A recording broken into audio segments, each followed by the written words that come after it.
Well, it's a special Friday edition of The Sweat, and like Jason Derulo, I'm riding solo. Yeah, I'd turn us off after that, too.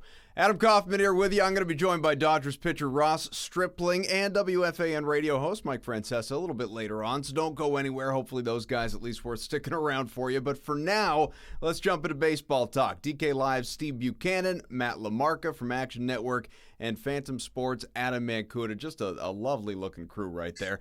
Guys, splurge or save, all right? You decide if you're paying up for a high-priced player or going with a cheap option. It's pretty basic. You've played before. Mound first, Bukes. Chris Sale, priciest pitcher tonight. $12,000 against the Blue Jays. He's been locked in, only allowed 2 earned runs his last 3 starts. Or there's Dallas Keuchel, now that he's back and making his rounds with the Braves. In fact, it's his debut. Only 8,300 against the Nats. Would you rather splurge with Sale or save with Keuchel? This one is not even close, and anybody who says otherwise should be banished from this show. So good start. Matt. Look, Chris Sale, 22 innings in the month of June, 41 K percentage so far this month. The Blue Jays have the highest K percentage in the league. The 8th highest K percentage in the league against lefties. And then look, Dallas is making his first start. He looked okay in the minors, but the Nationals are no pushovers against lefties. They've actually been one of the best hitting clubs in the league against lefties. So I don't even see how you can chance it with Keuchel in this spot here. It's definitely Chris Sale, 100%. There's no doubt about it. Devil's advocate, though, Mancuda. I mean, Sale does stink against the Blue Jays. Not historically, but at least at Fenway and in the recent past. So does that have you splurging or saving? No, and I don't want to get kicked off the island, so I'm going to go Sale here, too. I mean, as he said, you can't argue against it. Sale's been dominant. I can't trust the guy that's had this much time off. He only had 1 rehab start. Yes, he's been keeping in shape. Yes, he's been throwing on the side, but the Nationals lineup is no joke, especially on the right side with Rendon and Turner and Kendrick, who's having a really solid year. These guys can put up runs. How long is he going to last? We have no idea. We don't know how how the pitchers are going to look. Obviously, coming out in his first start of this season, obviously, give me the guy that's trusted. We'll save somewhere else. I have to agree and go with Sale. I think it's a no-brainer, especially with the free-swinging lineup that Steve kind of indicated just a second ago. Maddie, I don't think Adam was listening when I literally argued against it, but that's okay. What do you think? Splurge or save? You going unanimous? Yeah, you really couldn't pay me to touch Keuchel. If you look at his last start in the minor leagues, he gave up 11 hits to a Double-A team. That's not good. This is a pretty big step up in class going from Double-A to the Nationals. Keuchel's never been a strikeout guy. He's always sort of relied on soft contact, and I just don't trust him given that this is his first real start of the season. Then you look at Sale, who has arguably been as good as he's ever been over his past 10 starts. 1.83 FIP, over 14 strikeouts per 9 innings, and he's exceeded his DraftKings salary by more than 12 fantasy points per start. So considering the matchup versus the Blue Jays, he leads all pitchers in opponent implied team total, money line odds, K prediction. This, like Steve said, is really a no contest. Well, all right. If you guys all want to agree and make it easy, that's fine. That's just fine. So let's keep going then. Jump into third base. Eduardo Escobar, he's one of the most expensive players at that position tonight. He's 5,200 against the Giants. Or you could save with Justin Turner against Colorado. 3,900, has 6 hits his last 3 games. So splurge or save here, Mancuda? Yeah, I'm going to splurge again. I just don't like the numbers for Turner here in this matchup against Marquez. 2 for 14 career. Escobar's done a little bit better against Samardzija, 4 for 14. Better hitters park tonight. He's hitting at home in Arizona. Turner in L.A. Also, he's facing Samardzija, who's been terrible all season. Home run ball, the whole 9. Escobar's been hot. He's hitting for power. Give me Escobar. I'll pay up here again. I also don't think this one's very close. I love Turner as an average hitter, but when you're looking for power as well, especially playing at home in Arizona, I'll take Escobar. You want to pay up as well, LaMarca? I'm not. And even if I was, it certainly wouldn't be because Escobar has 2 extra hits against the pitcher over a 14. Many more stats. Look at the matchup. Sample size. Now, Escobar is historically a guy that you want to target against left-handed pitchers. He's not very good against right-handers. That Twins lineup is potent. I'm sorry, the Diamondbacks lineup is pretty good, but he's going to be batting 5th. Give me Turner batting 3rd. Turner, even on the reverse side of his splits, he still hit right-handers really well over the past 12 months, 405 WOBA. Marquez is a good pitcher. I love using him when he's not at Coors, but this is still a spot where I think Turner is the superior value here. Bukes has made so many faces while you were both talking. I'm not sure he hasn't just I know he's going to get on me for the Twins thing. Let's hear it, Bukes. Splurge or save? I mean, he's not on the Twins, so, I mean, there's one thing. The other thing is, like, I'm not going to take this guy against Marquez. Like, move along. No, I ain't taking Turner here. Yeah, granted, Escobar is somebody you would much rather take against lefties. I will give Matt that. That's one thing he got right in this segment. Thank you. But other than that, I mean, just going against Jeff Samardzija here, that's going to be the play here. I know everybody already read my cheat sheet from this afternoon, but I have to tell you that the Diamondbacks are my favorite stack for tonight because on top of Samardzija probably not lasting long in this start, the Giants' bullpen has actually been a big problem as of late. They've been actually really reliable for the majority of the season, but as of late, over the past 2 weeks, they've really been struggling right now. Escobar, for as good as he is against lefties, not as good as against righties. But against righties, he still has 215 isolated power. 9 of his 17 home runs have come off righties. I have absolutely no problem paying up for this spot. You can take your Turner, save your salary, and then, get nothing out of him. So, that sounds cool. What a way to start a Friday. You can, of course, find Buke's DK Playbook cheat sheet right over there. So don't want to miss that. Of course, we don't want to take any clicks away from the guy. Fernando Tatis Jr. is the most expensive shortstop tonight, $5,300 against the Pirates. If you need to save money, there's Jonathan Villar. He could be a good option. He's $3,800 against the Mariners, so you could spend up for Tatis or look to save. What do you think? Let's start with you here, LaMarca. Yeah, I'm avoiding Tatis like the plague tonight. Both of these guys are pretty low in the Fantasy Labs models, but Tatis obviously is going to cost you a lot of money. He's somebody kind of like Escobar who fares much better against left-handed pitching, and he's got a tough matchup against Joe Musgrove. If you look at what he's done this season, he's held opposing righties to a 280 WOBA. So pretty good. If you are going to target Musgrove, you typically want to do it with left-handed batters. VR at least has a good matchup going for him against Mike Leake, who is basically the definition of a mediocre pitcher, like 5.31 FIP this season, 6.49 K per 9. Those numbers are just really, really pedestrian. So I would much rather go with VR.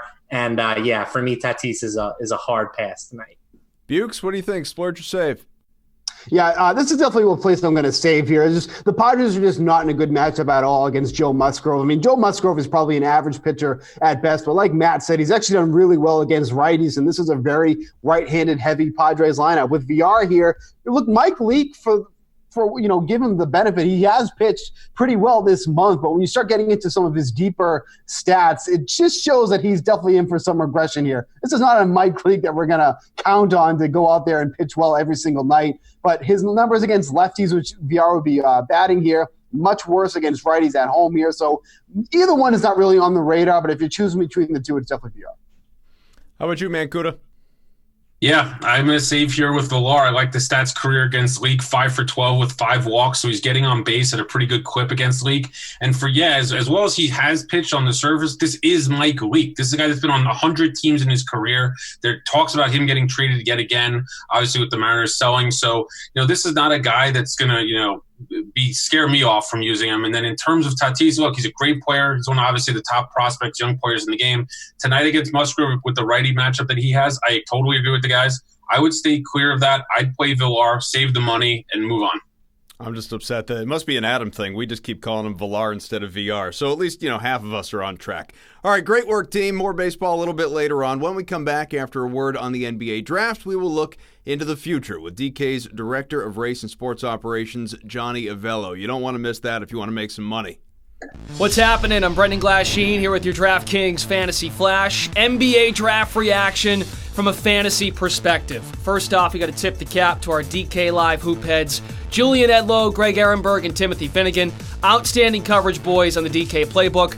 Let's begin. Zion Williamson, number 1 pick.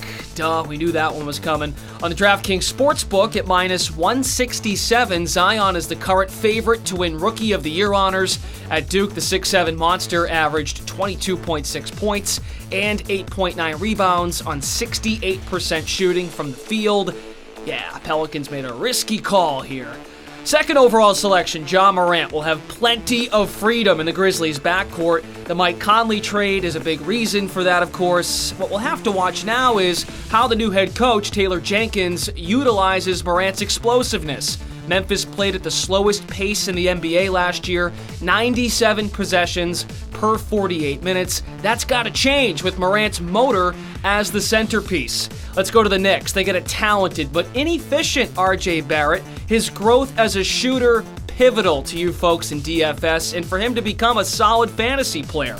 And one more for you at number 4. The Hawks took Virginia's DeAndre Hunter. We talked about pace a moment ago. Atlanta played at the fastest pace in the association last season, which bodes very well for Hunter. He's a sniper from 3, 44% from beyond the arc at UVA. He'll complement Trae Young nicely in the ATL. Those are just some of the takeaways and some of the picks. Head to the DraftKings playbook for complete fantasy basketball analysis for each first-round pick.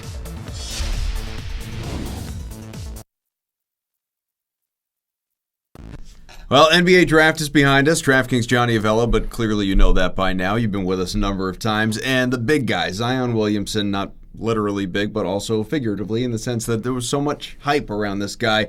Finally goes, as expected, number 1, goes to the Pelicans, and he is the favorite to win Rookie of the Year. Again, I don't think that should shock anybody, but minus 167. How often does the preseason favorite, though, actually go on to win that award? It's happened quite a bit. Ben Simmons, it was also Towns and Wiggins. Mm-hmm. So 3 guys out of the last maybe 4 or so. And that's enough proof to make him the favorite, isn't it? Well, and a plus 9,000 to win MVP as well. I don't know that anybody realistically thinks that he's going to come in, especially with a rebuilding team, and make that level of an impact. But, you know, which do you think are better odds? Because, I mean, he's going against more than half the league available anyway to DK Sportsbook with the plus 9,000. It's nuts. Yeah, and 9,000 is 90 to 1. And so when you think about all the other players in the NBA, you know, the LeBron James and the Kevin Durant's and the ADs, I mean, there's a lot of guys out there. So if you're going to be MVP of the NBA, you're going to have one hell of a year and maybe be close to winning an NBA championship. So that's why he's 90 to 1 to win that. To win the Rookie of the Year looks like a more promising bet. I wouldn't be afraid to lay that, that $1.67. I think that's a fair price. Yeah, see what it turns into. We might get to hold your money for a while. Yeah. Well, and, I mean, some of those top dogs end up getting hurt anyway. We already know Durant's not going to play. AD, how often does he make it through a full season? LeBron, he's coming off all sorts of injuries. So maybe just weed guys off the top. That'll help his chances a little bit.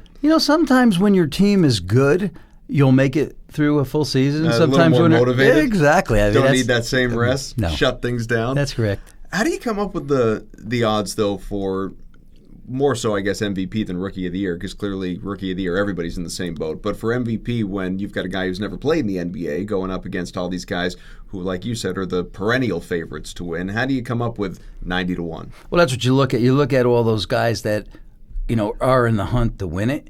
And you see with their odds what you're making them to win it all, and then you take a guy like this, and then you calculate what you feel that are fair odds to give, and he'll take some money at 90 to 1. I mean, he's so I bet he'll be somewhere around 40 to 1 as the season goes on, because what he'll do is I feel he'll continue to play well. The Pelicans got him for a reason. They gave up a lot to give him. They're expecting a lot out of him. He's going to play a lot. Not all players drafted play a lot. This guy's going to play a lot of minutes. So as long as he's healthy, he's going to put up big numbers and at least be in a conversation. Well, and he's set up perfectly. He doesn't have a whole lot around him as we speak, but to your point, that's why he's going to play so much and have the chance to make that level of an impact. And probably, and I don't know, I guess just going off of the past, because we don't know for this one just yet, the odds are new, but how often when, 90 to 1, like you said, some people will probably take that. Is it mostly people in and around New Orleans? Is it geographical bets that tend to happen in this situation? It's actually people that want to make money. It's so people, nothing to do with where you are. It's people that want to put up a little to get a lot. Yeah. Right? You put up $10, get back 900. You put up 100, you get $9,000. It's a nice payoff. Well, I just didn't know if there's some homerism. Like people, Pelicans fans that say, yeah, of course he can win MVP. We'll bet on him. Yeah, and that's true. You'll have your allegiance from your fans from that area, and then you'll have your people that take a shot because it's a large payoff, and then you'll have your bettors will say those odds are too high. So that's 3 different types of bettors that might bet that prop. What's the most popular bet you've seen at this point since the draft last night with odds coming out?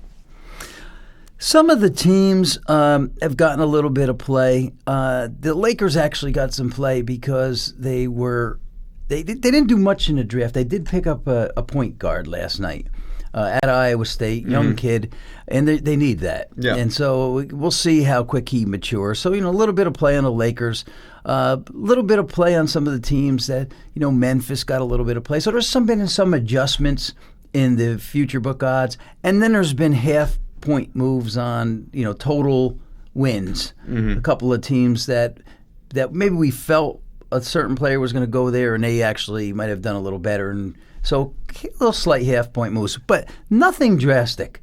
Nothing like a team went from 20-1 to 10-1, or total season wins went from 34.5 to 39.5. Nothing like that. Just subtle moves, because remember, this is a draft with new players, inexperienced players who will make some sort of an impact, but is it an impact to bring the team over the top and make that big of a difference. Now with Zion Williamson, we knew he was 1. We knew Morant was 2. We knew Barrett was 3. So all the adjustments are already made.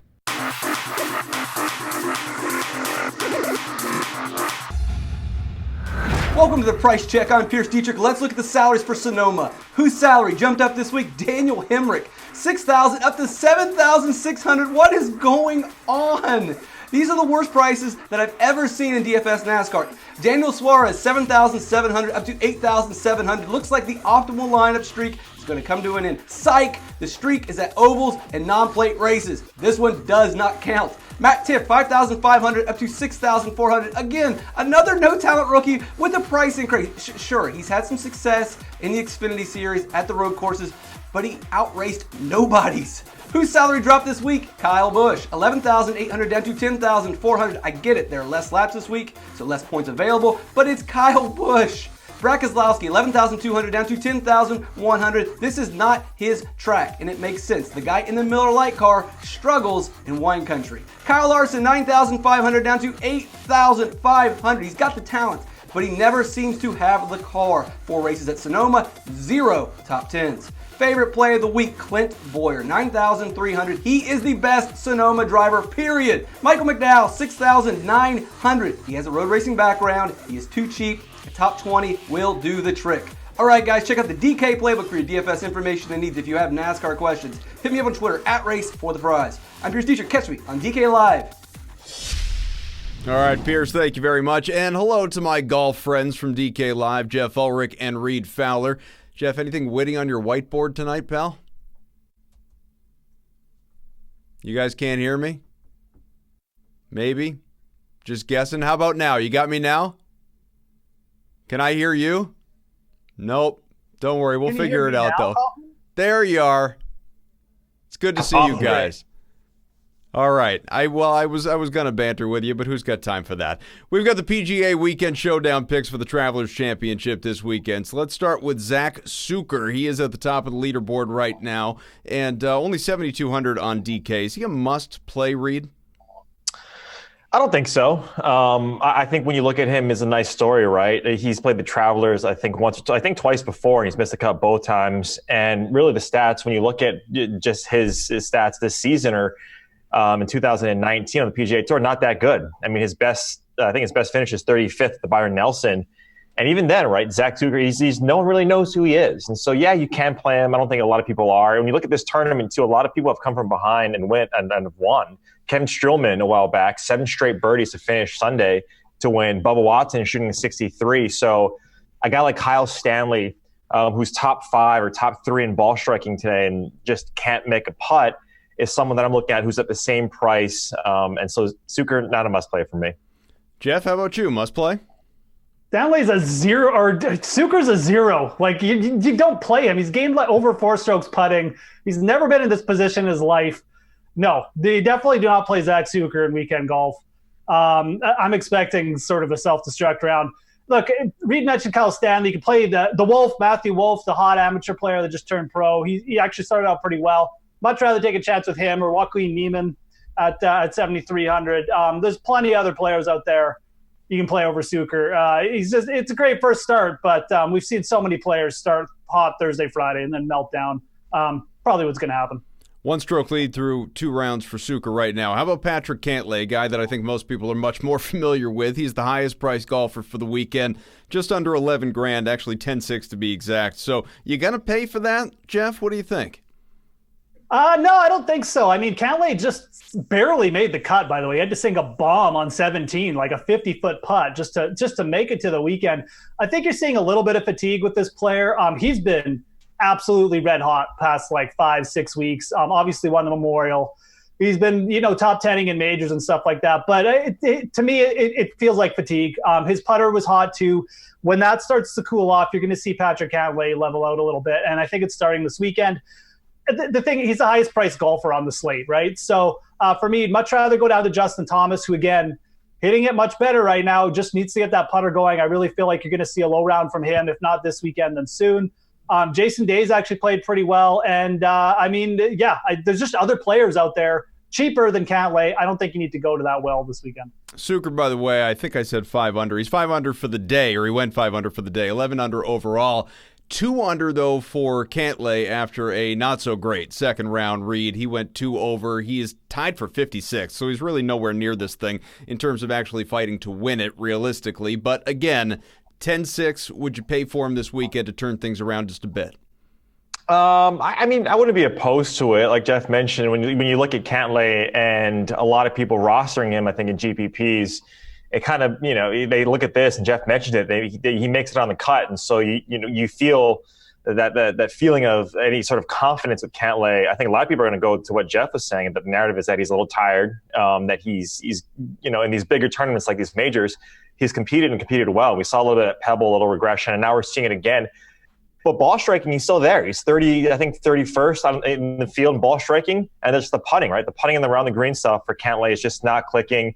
These are small-ish greens, and just he's not getting that flat stick, to where it was when he was playing well, when he was winning. So I don't mind it. Of course, there's every single golfer below him, right? That's available. Jason Day, like Jeff mentioned, is someone that I'm really, really interested in. I was high on him before the tournament started.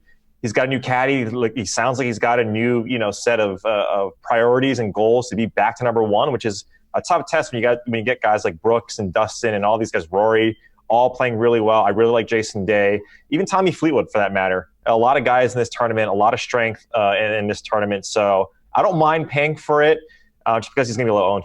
Jeff, hell of a day for, day. 7 under, that wasn't even intended. 7 under for the day, he's 7 under for the tournament right now, so a little bit of momentum for him maybe going into the weekend. But taking a look at guys there, the top of the leaderboard, obviously Suker we talked about, but you got Reavie, you got Bradley, you got Moore, Brown, Long, Putnam, some of the guys we're less familiar with than others. But anyone near the top of the leaderboard, maybe some of the guys that I mentioned that you'd actually fade this weekend? Yeah, I mean, I'll start with the guys I like. I kind of like Jason Day. I really like Ryan Moore, first in strokes gain approach. He's actually lost strokes putting to the field over 2 rounds, which is kind of shocking considering he's in 5th. I'm still of the opinion that like Ches Reavie and maybe even Jason Day, like guys who played last week at the U.S. Open, you're going to see a little bit of fatigue from them over the weekend. So I'd throw Ches Reavie out as a possible regression candidate. I never like to play Keegan Bradley. He always scares me a bit. I still think he just throws in these bad rounds so often. So I like Moore. I kind of like Casey. I kind of like Day, and I like Louis at -6. But Keegan and Ches, not so much for me. All right, Reed, I'll ask you to do this the right way, which is guys that you would fade, not all the guys that you like, the guys you'd fade for the weekend that are near the top of the leaderboard. Talking about one person is boring. Okay. Yeah, I'm chasing Ulrich, not listening to you, Kaufman. That's the one thing Ulrich and I can agree on. I've been fading that for a long time, but it keeps happening. Bronson Burgoon, I think he's someone that, along with the other guys that Jeff mentioned, that is set for regression. I think he's one. I think Ches, he's in the ball really well, right? And that's sort of his thing where he gets into these hot streaks. We all see it. It's usually early in the season on the California swing when we usually see Reavie rattle off kind of right around the Waste Management Open, and he holds through Pebble and some other ones in the Pro-Am. But he's also someone that I'm looking at. Keegan Bradley. If you watch golf, if you play DFS, you know Keegan does this Thursday, Friday, and then when it comes Saturday, Sunday, he absolutely implodes. He has his own quote, Keegan going Keegan, full Keegan. That's exactly what he does. So buyer beware if you want to play him. But Bronson Burgoon's someone that is hitting, he's making all the putts on Thursday and Friday. That's always ripe for regression. So he's someone that I'm fading this weekend. So after all that positivity, how about a slate-approved DFS pick for the weekend? Reed, go ahead. Yeah, Jason Day for me. I'm going to go first. Yeah, Jason Day is someone that I'm looking at. I really like where his game's at right now. The putting which is really what he does well, is not there. I think he brings it back around. And Jeff? Oh, Louis Usain is going to win the tournament. So give me some Louis. He's a -6. Going to shoot 65-61. Burn it down. I hope he does, Jeff. I really hope he does. Man, I'm rooting for you. Look, he's 6 under. He's 5 strokes off the lead. It's not the craziest thing we've ever heard. Then we can hear Mike Francesa try and pronounce his name all week. It'll be great. Or Kaufman. I mean, Kaufman's not that great. He's got it down finally. He's got it down. Ustay's man, I don't think I ever screwed up on. You want to talk about, daily out over there, then we can do that all day. All right, guys, thanks very much. You're done here. Well, Reed, you're done. Enjoy the weekend. Jeff's going to return a little bit later on. Those guys actually like talking football with us, too, but they're not going to do that right now. Pat Mayo is. We're going to head to the PME studios for tight end talk, and then Dodgers pitcher Ross Stripling is going to join the show, so stay tuned. So Hunter Henry, again, coming off an injury, he'll have the entire season. He'll have the offseason to have recovered at this point. Chances like Gates comes back again for the 1 millionth time? 0. Gates is done unless Hunter Henry gets hurt again. That's the only way Gates is coming back. And even then, if you told me today Hunter Henry got hurt again, I would still put that at like 25%. I mean, we saw Gates last year. Gates is toast. Gates is for people to watch wrestling, it's like Goldberg trying to wrestle when he almost killed the Undertaker because he can't even do anything anymore. So I wouldn't expect Gates to be too much of involved if he was even on the team. But people are surprisingly, I don't know if they're upset because of the draft cost last year and then Hunter Henry got hurt and they lost all of that, because people were taking Hunter Henry inside the top 6 rounds last year. They were treating him a top 5 tight end. And it seems like people are hesitant this year. And I understand the injury hesitancy, but I don't understand the actual on the field hesitancy, because Antonio Gates is gone. Tyrell Williams is gone. I love Mike Williams as much as the next guy and always have, but it's still Mike Williams, Keenan Allen, and then it's Hunter Henry. Travis Benjamin's going to be there and get his big plays, but the third option should be, receiving wise, not including the backfield, should be Hunter Henry, and he should probably be the second best option in the red zone. So as a part of that tier, you have it as 3 guys. Can I make the case to throw, let's say, Vance McDonald into that mix, David Njoku? Do those guys have any similarities? Or are we just talking those 3 guys that you just mentioned all reek of a lot of upside? I feel like Vance McDonald's upside in the Steelers offense, now down Antonio Brown, the way that he really gelled with Big Ben towards the end of the season, that could be the next guy, the other guy who's a part of this tier. I would say no, for 2 reasons. One, and now you're also talking about somebody who's got even a worse injury concern than OJ Howard. So that's part of it. But even at the same time, I don't think he's going to see a significant enough increase. He will see an increase, but not significant enough to get into this range, because let's not forget, they brought in Dante Moncrief, who just a few years ago, people were talking about how great he was. And I understand he's looked poor, but he's also playing in Jacksonville. Now he's going to back, in a great situation. You also have James Washington, who essentially lost his rookie season with the injuries and not just being able to get in the flow. They drafted Deontay Johnson. They have options here. I don't think that Vance McDonald is going to become their number 2, definitively not their number 2, but even probably not their number 3, maybe sharing their number 3, basically back and forth every single week. And at that point, what are we talking about at the end of the season? 60 receptions, 65. So he's behind this group, not far, but I just don't put him in the same tier. All right. Now with Beckham in Cleveland, and obviously that entire offense is emerging, does that leave David Njoku as a guy that we just want to play every week? And then we look at the stat line. It's like, oh man, why doesn't he do anything? I think that's pretty much what's going to happen, is people are going to get so excited about the Browns, so excited about Baker Mayfield in this offense and all that type of stuff, that I think the expectations are too high for Njoku, because it's just a litany of options here. You bring in Odell Beckham. Let's not forget Antonio Callaway. Let's talk about Callaway just real quick for a second, of the fact of how high he would have went in the draft if not for the off the field problems coming out of college. Antonio Callaway is a legit serious threat as the number 3, where if they didn't trade for Odell Beckham, probably would have been the number 2 starter across from Landry. We're back here on The Sweat with Dodgers pitcher Ross Stripling. And, you know, man, I did one of these chats with your teammate Rich Hill recently. He's hurt now, so, let's cut to the news, right? Are you going to replace him in the rotation? Well, there's still no telling, man. First off, thanks for having me on. Yeah, I'm glad this is called The Sweat because I got sweat like dripping down my nose right now. You came prepared, that's all. Yeah, I came ready. I got lucky. I'm not sure, man. We got Urias, myself, and plenty of guys in the minor leagues that could fill in. I don't know for sure what's going to happen. Someone will make a start on Tuesday. My guess is it's me or Urias, but we'll see. You afraid of a jinx or anything like that now that I've told you I spoke with Rich? Are you superstitious that way? I tend not to be, but man, I hope not. I hope you're not the Grim Reaper of I don't know what this podcast or what, but The Sweat. I hope it's not a Grim Reaper of pitchers. Yeah, that wouldn't make me look very good either. If it makes you feel better, though, Rich was on. It was a few weeks ago. The team's won his last 4 starts, so maybe this is actually a good luck charm for you. Yeah, maybe so. I'll tend to believe that one instead. Yeah, just lean on that.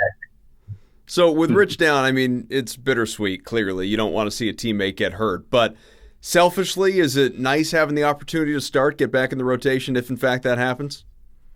Well, for sure. My heart's definitely with starting. I'd rather be in the rotation than the bullpen. But when you're part of a game or a team that wins 100 games a year, you'll take any way to get on the mound that you can. Obviously, you don't want one of your good buddies and teammates to get hurt in order for you to get thrusted in the rotation. That's never how you want to do it. But that's kind of been my thing over the last few years. When guys get hurt, I'm kind of the one that steps in and takes the ball every 5th day. So proud to be that guy, and hopefully someone they can count on again. Moving forward to fill in the rotation. To that point, you've appeared in 124 games to date at this point, mostly out of the bullpen, about a third or so of them out of the rotation. You started 21 games last year, 6 this year. How big an adjustment is it going back and forth? Is it mentally, is it challenging, or is it just something at this point you're used to? Well, I'd like to say that I'm mostly used to it now because I've done it, really a handful of times. At first, it really wears on you because you break into the big leagues as a starter and you're like, heck yeah, I'm a big league starter. This is awesome. Doesn't get any better than that. And then you get moved in the bullpen. It feels like a demotion. I had never pitched out of the bullpen, not in college, not in the minor leagues, nothing. So then you basically revamp your whole routine, and then you get into a routine. You're like, yeah, this is great. I now know how to pitch out of the bullpen. And then all of a sudden you're starting again, and you got to go try and find that routine that you did for 10, 15 years and get it going again. So luckily I kind of now have like a bullpen routine and like a B starting rotation routine, and I can kind of flip back and forth because I've done it enough to where I can feel comfortable in either spot. But it is tough, man. It wears on you, and we've had some young guys come up and do it and flip flop back and forth, and they always kind of ask me, and I'm like, man, you're in the big leagues, just be happy to be here, whether you're in the rotation, the bullpen, whatnot, and just kind of roll with the punches. And when they hand you the baseball, you go get as many outs as you can, as efficiently as you can, until they come take that baseball away. And that's kind of been my mentality. There are some hitters that clearly you've had a lot of success against, some who have hit you pretty well early in your career. Who's the toughest batter you've faced? Well, the 2 that come to mind are Mike Trout and Javi Baez. To my knowledge, I have not gotten Mike Trout out in the regular season. I got him out once in spring training. He hit about a 120-mile-an-hour line drive right to the left fielder, so I'll take it. And then Javi Baez, I believe I got out for the first time this year. So, man, if you think about Trout, I mean, everyone struggles getting Trout out. That one's obvious. Javi Baez is tough for me because if you think about Javi Baez, he can hit anything hard around the plate. Like, it doesn't matter if it's a foot above the zone or a foot outside of the zone. He can like barrel it up. And me, I throw a lot of strikes. I don't really expand a ton. Like, most of the stuff I throw is right around the plate. So he's just a terrible matchup for me because I literally can't expand enough. If I throw a curveball that's going to bounce on the plate, somehow he stays back and hits like a laser up the middle. So he's been just a constant battle for me. I'm going to look that up to see if you've ever gotten Trout out in the regular season. Okay, yeah, let me know. I'm pretty sure I haven't.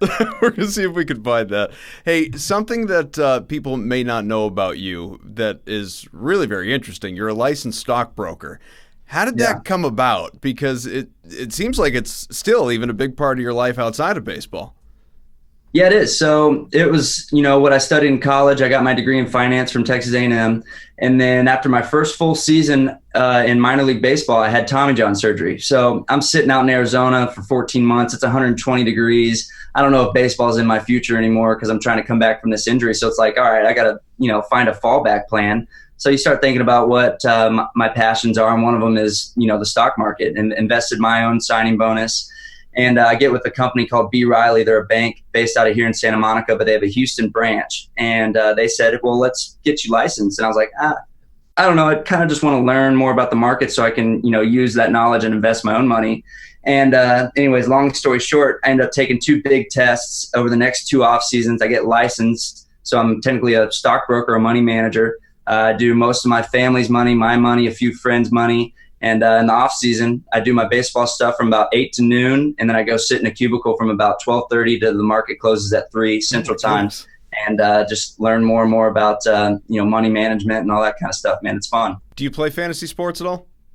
Oh, yeah, big time. I do fantasy football and fantasy basketball. Okay. Do you play through through DFS, daily, or are you more season long with buddies?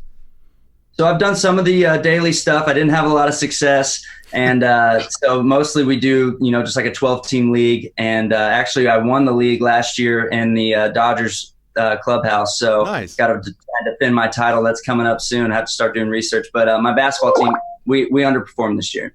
Who else is really into it in there in the Dodgers clubhouse?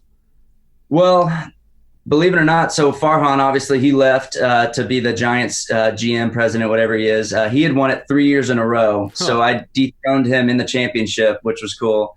But let's see. Alex Wood was our commissioner last year. He got traded to the Reds, so we'll be looking for a new commissioner. Falling apart. Yeah, we're losing our guys. But about everyone that you think, almost everyone wants to play so much that even we have to combine teams sometimes, like 2 guys on one team. But like JT, Justin Turner has a team, Bellinger has a team, Barnes has a team, I have a team, Kershaw has a team. Me and Kershaw are combined, sorry. And so just about everyone, honestly. Anybody just really terrible at it? Just no clue what they're doing? No. I would say, the buy-in's pretty steep. So if you're going to get in the league, usually it means you know what you're doing, or else you're just wasting money. Yeah, I can see that. I won't ask you how much the buy-in is. It's good to know that it's respectable. But any good team names for just that's I feel like that's half the fun of playing season-long fantasy sports. You got to have a great team name. Yeah, for sure, man. I wish I had my phone on me. I'd open up the app and bring them out. I'm trying to think. I wish I could remember one, but yeah, sometimes guys will change their names, by the week. So last year we were Kareem Hunt. And then obviously he got hurt, or didn't get hurt. Sorry, he got suspended. So we had to change our name. But most guys, try and make a unique name based on, someone on their squad. All right. Well, so I've got some bad news for you. We looked up the Mike Trout information. And 5 for 5 in the regular season with 2 homers and 3 RBI. Yeah, that sounds about right. He probably just wasn't even trying in spring training. He just wanted to give you one. Yeah, I appreciate that. He's a team player. Yeah, really nice guy. This was awesome, man. I really appreciate it. Yeah, thanks, man. This is a lot of fun. Thanks for having me. Happy Friday. It's Brendan Glasheen and with your DraftKings Fantasy Flash. The Phillies are in a funk. They've lost 4 straight games, and they've dropped 6 of their last 7. In the month of June, Philadelphia has scored just 68 runs in 17 games. That's exactly 4 runs per. Not good enough with the talent and firepower on that roster. So, manager Gabe Kapler decided to shuffle the lineup Thursday night. Bryce Harper led off, and then Rhys Hoskins hit second. The duo combined to go 1 for 9 with 4 strikeouts. Kapler's explanation post-game: the thought process is we feel like we're a more successful club when we see pitches in the first inning. And to his point, the Phillies have drawn 41 first-inning walks, the most of any inning in their games this season, but 1 for 9 with multiple Ks by Harper and Hoskins just can't happen. The Phils clearly miss Andrew McCutchen at the top of the order. Since June 4th, when Kutch went down with a season-ending knee injury, Phillies leadoff hitters have ranked last in baseball in batting average and OPS. They also have only 1 extra base hit in 13 games. Phillies lineup runs into another challenge this evening, facing Marlins right-hander Sandy Alcantara, who's pitched well as of late. Best to fade the Phillies until further notice. Well, Hey, it's Brendan Glasheen, and with Well, it's a Francesa Friday. Mike Francesa, WFAN New York, host of Mike's On, and kind enough to join us as he does here just before the weekend. And Mike, NBA draft right behind us. Of course, Zion Williamson, the expected number one pick, ends up going top choice to New Orleans. General Manager David Griffin said he's not there to save this franchise, as he put it, but is he? And for that matter, can he with Anthony Davis gone? Well, he is there to save the franchise. That goes without saying. He has been the most heavily and aggressively marketed collegian of all time. I have never seen anything like it. Now, it's a different day than it was back before social media, and Ewing was enormously chronicled, but not like this. This has been just something from a different planet, how heavily he's been marketed. So that gives him a huge advantage. You saw the reaction in New Orleans to him being picked, the parties and the whole thing. And there's a lot of pressure on him, no question. I think it's a lot to ask because, to me, there is some flaws in that game and some transition issues that I think are more pronounced than other people do. And they're asking him to be great right away. And that's a tall order. It really is. They're putting a lot of pressure on that kid. What's the pressure on him compared to R.J. Barrett to the Knicks? I think much more. I think, first of all, they have made it that Zion is going to be on the level of the Jordan, LeBron, Bird, Magic, come in and have that kind of impact. So I think that's that special level. I think the impact on Barrett will depend on whether or not the Knicks are fortunate enough to sign any free agents. Whether they go out and get a guy who's worthy of a max contract or not. I think it'll lessen if that's the case. It'll increase if that's not the case. But I think he can be a good player. I think he can be a sound player. I think he can be a starter. I don't think there's anywhere near the pressure on him that there is on Zion. Was that the pick that made sense, though, at number 3 for the Knicks? Absolutely. It was a foregone conclusion? Absolutely. This was a 3-player draft. This draft was Zion, Ja Morant, who I think is going to be a terrific player, and Barrett. I think it was a big fall off in players after the 3 players. I thought they were 3 that was set apart from the rest. DK Sportsbook already has the odds out, as you would expect, for the 2019-20 NBA Rookie of the Year. Zion is at 167. That's minus 167. Barrett at plus 137. Which odds do you like better? I like what I'd like to see to split the distance and tell me what they are on Morant. That would be my pick of the 3. That would be the guy I think would have the best rookie year. I think the easiest transition and the best rookie year, it might be Morant. As far as the Knicks, and like we know, there's just so much that is in flux right now. They have Barrett, but will they be able to get a max free agent or two? There's still the Kevin Durant reports out there, potential sign and trade from Golden State, or he could just leave on his own, obviously. He doesn't have to opt in, but either way, wouldn't play next year because of the injury. Kyrie Irving, maybe the Nets, not such a foregone conclusion because reports are that Nets may not want him as a solo act. You and I have talked about that. They may want to make sure he brings somebody with him, and if he doesn't, they're not as interested. They'd rather keep going with D'Angelo Russell. So would the Knicks, you think, be interested in bringing Irving in if the Nets situation dries up? Is it still a situation where you want to just go and get some max free agents with this current roster and fill out that cap however you can? I think that obviously we have to see how the Knicks are going to play the Durant thing, but I think the Knicks have to be very careful not to feel compelled that they have to use the max money this year, not to sign guys who aren't legitimate, and I would not sign Irving, that aren't legitimate max players and give them major money. And I mean, in that group, I don't want to see them sign Kemba Walker. No offense to Kemba Walker. I don't want to see them sign Tobias Harris or Middleton or any of these guys who are cut below. I would not do this for any other player. But if I'm the Knicks, I would not go for the sign and trade. I'm not giving up anything except money for him. But the bottom line is, if I can sign him to a contract, I would wait for Durant. It would change my focus a little bit. I don't feel compelled to sign the second guy this year. I also think I can bring my youngsters along now and develop my core with Barrett and the other kids from last year and develop my core of players and then be ready for Durant a year later. Durant probably won't play in the regular season next year. You have to understand that. But I still think he's that rare a commodity that I would be willing to say, okay, I'm willing to wait a year for him.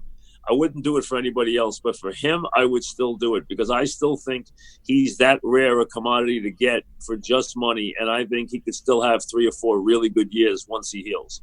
Mike Francesa, thanks, buddy. Thanks. Hey, it's Brendan Glasheen, and with this DraftKings Fantasy Flash, the NFL's competition committee finalized its new rule Thursday for reviewing pass interference. Coaches will be able to challenge pass interference calls or no calls up until the 2-minute warning of either half. In the final 2 minutes of each half and in overtime, on-site replay officials will be responsible for stopping the game to review pass interference, as they are for all other reviewable plays. Another item, Hail Mary plays are allowed to be reviewed as long as it is consistent with the guidelines for officiating the play on the field. Okay, got it. The rule helps offenses to move the ball down the field, no question. Fantasy-wise, though, your quarterback ain't getting points for those yards awarded on a PI call, and neither are your receivers that you might want to roster on a given Sunday. The rule boosts the value of goal line running backs. It feels like offenses will be picking up 15 yards and chunk more often than not, so those pounded-in running backs will be huge. They could be sneaky plays in your DFS lineups this fall. That's a ways away, but just keep that in mind, especially for season-long leagues, too.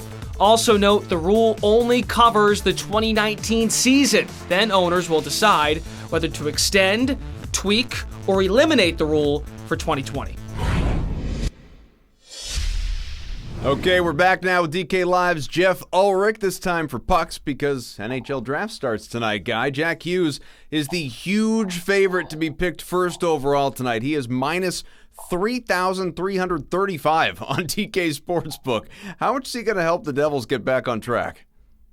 Yeah, he going first, that's for sure. Yeah. I mean, he's going to help them a lot, obviously. I mean, I think that goes without saying. Obviously, he's extremely talented, but you just look at the Devils squad. They're 6th last in goals for last year. And this is a team that's, for years, even after they've gotten Taylor Hall, they've just struggled to score goals consistently.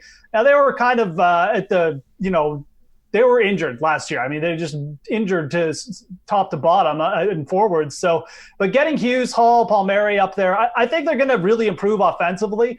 I'm not sure if it's going to be enough to get them into the playoffs or make them serious contenders. So I think the rest of the roster is too weak. But yeah, no, I look for them to be more of, at the very least, a middle-of-the-road team in terms of goals scored next year. And I think that'll make them at least a more exciting team to watch. So. Goodness. Now I want to know what the odds were on LeBron going first back in the day. Rangers are going to have some new faces, though, next season because they just traded for Jacob Trouba. Tonight they're going to have that 2nd overall pick. They're probably going to, not even probably, they're going to take the kid from Finland. Do you see this being enough to make them a playoff team this year? Yeah, I mean, like Capo Kakko, or however you pronounce his name, I think complete tongue twister guy from Finland. He looks every bit as good as Jack Hughes. And I think the only thing that's keeping him from going first personally is the fact he plays wing and not center, but he might actually be more NHL ready. He's a serious goal scorer. I just don't think that the Rangers quite have enough depth up front. I mean, their back end's looking pretty good. Obviously, they just picked up Jacob Trouba, a move I really like. So they're going to be improved. And I think the only thing that would say for me to hold them back from making the playoffs is just the Eastern Conference is deep. I mean, they're going to have to pass over some serious teams next year. They're 12th last year. But, I mean, you're talking about skipping over teams like, Columbus, Florida. I mean, these teams, these are young, solid teams on their own. So I think if I was a New York Rangers fan, I think I'd be looking for them to get in contention, playoff contention at some point next year. But I think, moving up a couple rungs in the standings is still a really young team. If they finish 10th next year and they made a run at the playoffs, that would be a positive.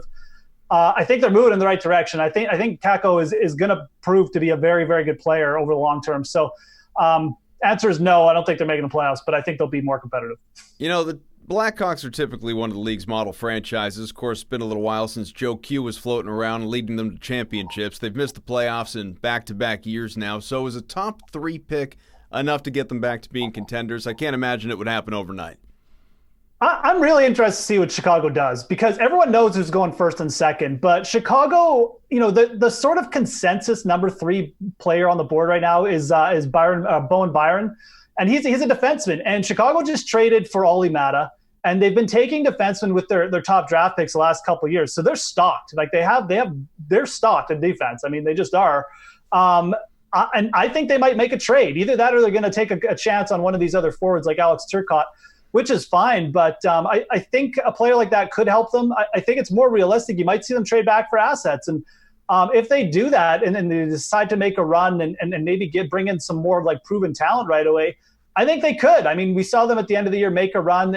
They still have Patrick Kane, Jonathan Toews. These guys, they're getting near to the end of their prime, but they're still in their prime. Whenever you have talent like that, and they have some young talent as well, like with the Bruncat, who's a serious goal scorer, I think Chicago will make a run at a playoff spot. And we saw the West last year. It's in my opinion, it's way more like even keeled than the East. I mean, we saw the number 8 seed absolutely destroy the first seed. Colorado almost made it to the finals. I mean, Colorado almost missed the playoffs last year. So I think Chicago can make it. I think they're definitely going to be in the mix next year. And I'm really interested to see what they do tonight with that draft pick.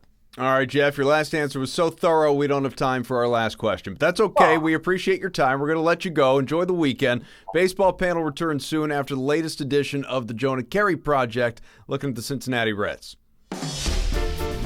If you want to know how a baseball team might perform in the future, you just look at their win-loss record, right? Wins and losses now, wins and losses later.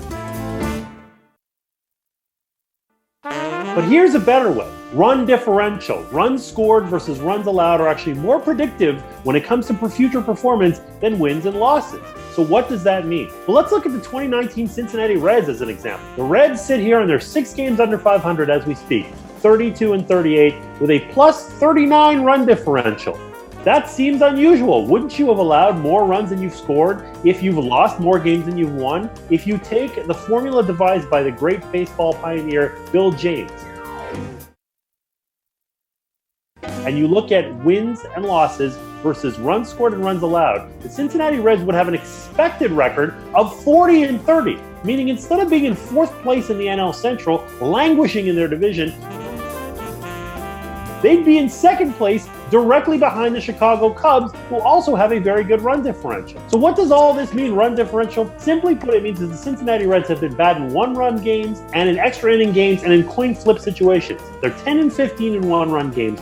They're 2-5 in extra innings. Now, here's a historical example if you want to look at something that could bode well for the Cincinnati Reds. The team with the highest positive run differential in the history of baseball that had a losing record is the 2006 Cleveland Indians. That year, the Indians lost 84 games, but they scored 88 more runs than they allowed. Why is this relevant, you might ask? Well, I answer. The very next season, the Cleveland Indians won 96 games and won their division for the first time in 6 years. So if you're a Cincinnati Reds fan, or if you're a professional gambler, and you want to try to figure out what might happen to this team, whether it's in the second half of this season or next season, that is a pretty good indicator that maybe the NL Central might start to flip in the very near future. Great stuff from Jonah, as always. I'm so inspired. Let's keep doing baseball. One more segment, and then it's going to be time for the weekend for all of us. Steve Buchanan, Matt LaMarca, and Adam Mancuda here to take us home with a little bit of Chase Fade. Let's start with Mancuda from Phantom Sports. You agree or disagree with the following statements, okay? That's how we play this. White Sox and Rangers have the highest combined run total tonight, 11.5 runs, thanks to some awful starting pitchers. So Chase or Fade, this game goes over. I'm going to chase it. I like the offenses. Eloy Jimenez on the White Sox has been heating up. Obviously, one of the top prospects in the game. He showed his power stroke the last couple weeks. I like the Rangers, their power, their speed as well on the base pass. So I'll say over. Again, 2 terrible starting pitchers. Bullpens aren't terrific, so give me the over. Action, Matt. Chase or fade? I'm going to fade it. I think we have a tendency to look at Arlington when it gets hot in the summer and just expect a whole lot of offense. And going through the Bet Labs database, it tells us that that's not exactly the case. The under has actually been more profitable than the over in the months of June, July, and August. Neither of these offenses is fantastic. You know, Texas is 11th in WRC plus against right-handers, and the White Sox, I think, are 16th. So it's not like these are 2 offensive juggernauts shooting it out here. So I will take the under. Maddie, I miss your old room, but Bukes, I like your new one, pal. Chasing or fading the over? Yeah, I'm definitely taking the over in this one. Look, in games that have been started by Ronaldo Lopez, opposing teams are averaging 5.7 runs per game. In games started by Jurado, opposing teams are averaging 6 runs per game. So just doing some quick math here, that sounds like a good chance for an over in this spot here. And then you have to take into account the Rangers bullpen. They've been awful. They've been absolutely atrocious. And I know, like Matt said, these teams are like these huge offensive juggernauts, but I mean, these guys are baseball players. This is kind of what they do. So with this kind of trash pitching on the mound tonight, I think it's a good chance we hit the over. Simple addition. Never, ever wrong. Walker Buehler, he's been fantastic over his last 3 starts. And the DK Sportsbook has his strikeout total set at 6.5 against the Rockies. He only got 4 against them when he last faced them back in April. So chase or fade? Maddie, we'll start with you. Buehler stays under 6.5 Ks tonight. I'm going to fade it. This is a close one for me. I think that 6 and 7 are his 2 most likely outcomes, but I do think that this is a good spot for both pitchers, to be honest. I like this game to go under the 7.5 runs. So if Buehler's going to be out there for, 6 or 7 innings, I think that he can get enough strikeouts against the Rockies, who are really mediocre against right-handers when playing away from Coors Field, 8th highest strikeout rate in that situation. So I think he'll do just enough to get over this line. Bukes? Buehler? Yeah, okay, Adam, thank you. You're welcome. Look, this is not the same guy that we saw when he faced his team back in April or March, whatever it was. He's been pitching so much better since he first started the season. And then we look at the Rockies' offense. Away from Coors Field, they are just such a different team. And look, you look at their K percentage on the road, 33.3%, which is the 4th highest in the league. 25.8%, which is the 4th highest in the league. Walker Buehler has a 33.3% K percentage in the month of June. He's been having an especially good month as of late. So I feel like he can definitely hit the over in this spot. I think this is a really, really good spot for Buehler tonight. And I think his ownership isn't going to be too crazy because you look at some of the high-priced guys that are on here, all the eyes are on Sale, all the eyes are on Bauer. So I think Buehler's going to go a little under-owned tonight as well. I think that's a mistake. Mancuda, I'm getting ready to fade Friday, so I'm only half sure it's your turn. I'm going to go over the 6. The last time he didn't go over 6 strikeouts at a game was back on April 24th. And then with the Rockies now without Trevor Story in that lineup, again, solid hitter. I expect him to go over the 6 strikeouts here, especially with the game being played in LA. Obviously, he only pitched 5 innings in that start against the Rockies back earlier in the season. Expect him to go 6, 6, 6, or 6 and change, or 7. He's obviously been lights out the last 3 starts. Give me the over. All right, well, let's keep going. Over on the number of questions. Astros and Yankees, 2 of baseball's longest streaks right now. Houston has lost 5 straight. New York, 6 straight wins. Yankees the favorites tonight, -162, or you could get +143 on Houston. So chase or fade Astros and that Yanks win streak. Bukes, let's start with you. Yeah, so I kind of like the Astros in this spot. I like both sides. I think this is actually a game that's going to have a lot of offense. I mean, you look at James Paxton, he's been really good on the road, but he has not been good since he's come off the injured list. And then you look at the Yankee side, all that power they have going against Brad Peacock. As you expect, he pitches much worse on the road than he does at Minute Maid Park. So I like Houston in this spot a little bit more. I think Paxton's being a little overrated at this point against a team that's been good against lefties. Mancuda? Yeah, I actually like the Yankees in this one. Paxton in his career, 7-4 with an ERA around 3.33 against the Astros in his career. I do agree with Steve with the home road splits there with Paxton, but Peacock against that lineup, Aaron Judge back in the lineup tonight as well, I believe. In his career, 6.2 innings pitched against the Yanks, 5 earned runs. I just like the Paxton numbers against Houston. So give me him and the Yankees to continue that winning streak and send the Astros to another loss. Maddie, what do you think? You chasing or fading this one? I'm going to take the Astros here. How often do you get a chance to take a team as good as the Astros as this big of an underdog? Like, almost never. I get all the reasons why they are an underdog, and this certainly isn't, like the best version of the Astros lineup, but they're getting healthier. They've gotten some reinforcements from Yordan Alvarez. So I think that this team is better than they're being priced right now. All right, guys, slate approved lock for tonight. You only have about, not even 10 seconds each. Bukes. Chris Sale. All right, that was efficient. Maddie? Chris Sale. Okay. Howard. Mancuda? Chris Sale. Wow. 3 for 3. What a unanimous way to take us out. You guys are just delightful. Thank you very much for joining us. Thanks to everyone who took the time to join us on Facebook, on YouTube, on Periscope, and anywhere else. We're going to be back with you, as always, on Monday through Friday, 6 Eastern with The Sweat. Until then, have a great weekend. We'll see you later on.